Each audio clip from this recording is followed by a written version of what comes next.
Oh, anong petsa na? Nasaan na yung mga nagsabi nung January na New Year, New Me?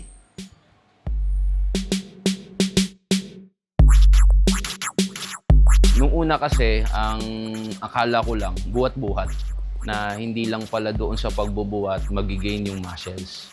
So, nandun siya sa tamang pagkain. Hindi namin ginagawa yung fasting. Iba po kasi ay ginagawa nila yung 16-8 na pattern, kung tawagin is intermittent fasting. Pero bago po tayo magsimula ng anuman pong uri ng fasting o anuman pong pagbabago sa ating eating pattern, mas mainam po talaga na kumonsulta po muna tayo sa mga health professionals, katulad po namin mga doctors, or even sa mga registered nutritionists and dietitians po, para makasigurado po tayo na ang gagawin po nating pamamaraan ay ligtas po at akma sa kondisyon po ng ating katawan. Kagaya rin sa religion, hindi lahat ng food restriction dapat paniwalaan, kailangan mo nang i-verify sa banal na kasulatan. Kagaya ng paniniwala ng marami tungkol sa Kwaresma o Lent at Easter. Ito ba ay beneficial para sa tao? Ito ba ay simpleng panahon lang ng pag-detox ng kasalanan? O baka ito ay toxic sa kaugnayan ng tao para sa Diyos? Nabiktima ka na ba ng fake news? Dahil napakaraming misleading social media content para lang makakuha ng likes at views. Paano natin malalaman kung alin ang tama at totoo? Yan ang ating aalamin sa kaalaman ng lahat.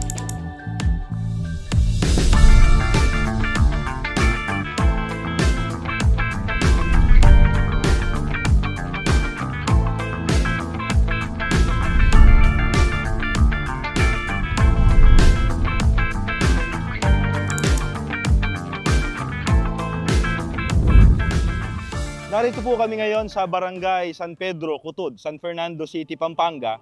Popular ang dakong ito sa marami, lalo kapag dumarating ang tinatawag nilang Lenten season, sapagkat sa dakong ito ay isinasagawa ang crucifixion reenactment daw ng Panginoong Hesukristo.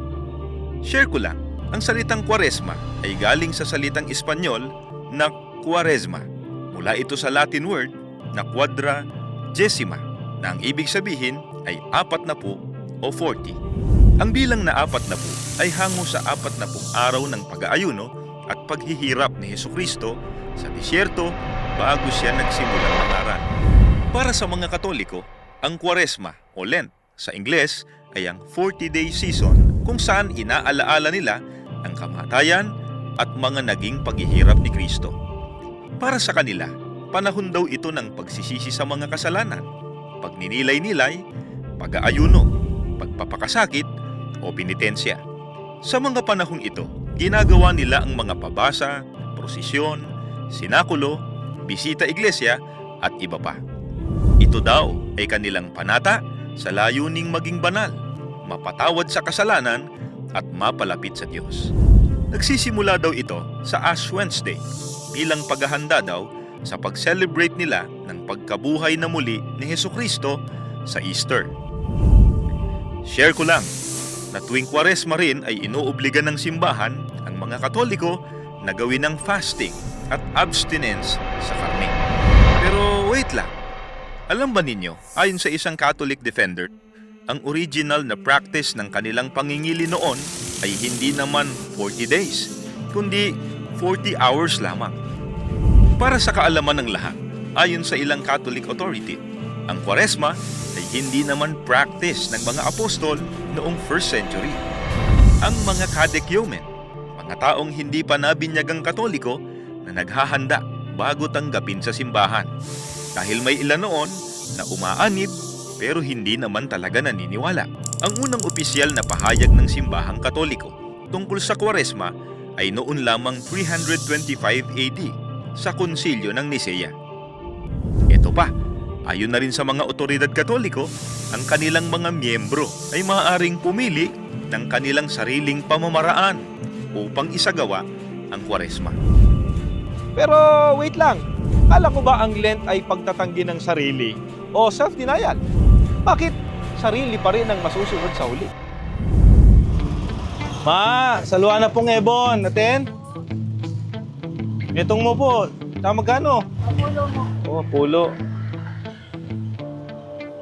Ano naman kaya ang pinipili ng karamihan na paraan para i-celebrate ang Kwaresma? Ang hanapin ang Easter egg na iniwan ng Easter Bunny. Napulo po.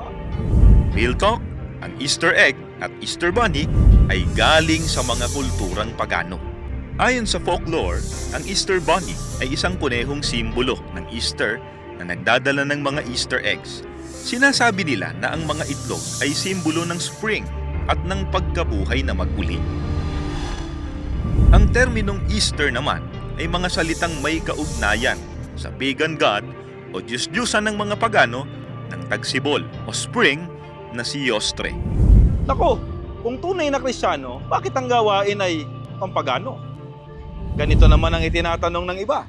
Bakit ang Iglesia ni Cristo ay hindi nakikiisa sa Kwaresma? Masama bang alalahanin ang mga paghihirap ni Cristo? Bakit hindi kayo nagpepenitensya o nagpapapako sa krus? Masama ba yung Easter? Masama bang magsaya at i-celebrate na nabuhay ulit si Kristo? Na after ng kanyang suffering ay may resurrection? Yan ang ating aalamin sa kaalaman ng lahat.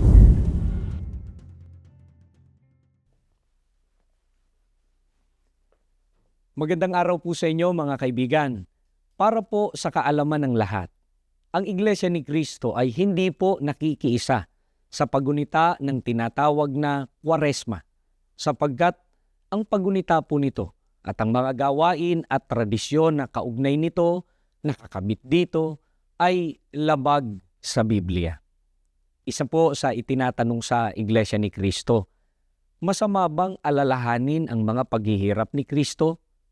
Hindi po. Utos pa nga po na ito ay alalahanin. Pero hindi gaya ng ginagawang pag-aalaala kapag dumarating ang tinatawag nilang Kwaresma. Kundi ang mababasa po na iniutos na pag-alala sa Panginoong Hesukristo ay nakatala dito sa unang Korinto 11:23 hanggang 25. Ito ang aral na tinanggap ko sa Panginoon at ibinibigay ko naman sa inyo. Ang Panginoong Hesus, noong gabing siya'y ipagkanulo, ay dumampot ng tinapay, nagpasalamat at pinagpira-piraso ito. At sinabi, ito ang aking katawan na inihahandog para sa inyo. Gawin ninyo ito bilang pag-aalaala sa akin. Gayon din naman, matapos maghapunan ay hinawakan niya ang saro at sinabi, ang sarong ito ang bagong tipan na pinagtitibay ng aking dugo. Tuwing iinumin ninyo ito, gawin ninyo bilang pag-aalaala sa akin. Ang tinutukoy po na pag-alala ay ang ginagawa sa banal na hapunan. Ganito po ang pag-alala sa Panginoong Hesukristo na ginagawa ng Iglesia ni Cristo. Ang isa naman po sa itinatanong, bakit hindi kayo nagpepenitensya o nagpapapako sa krus?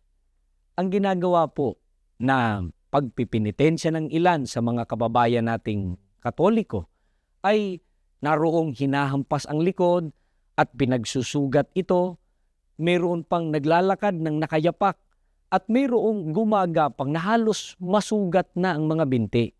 At yung pagpapapako po sa krus ay hindi na po siguro natin dapat ipaliwanag. Ang mga ito po ba ay sinasang-ayunan ng Biblia?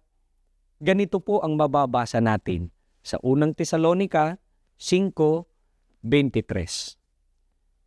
At pakabanalin kayong lubos ng Diyos din ng kapayapaan, at ang inyong espiritu at kaluluwa at katawan ay ingatang buo, na walang kapintasan sa pagparito ng ating Panginoong Hesukristo. Mga kaibigan, ang pananakit sa sariling katawan ay labag po sa kalooban ng Diyos.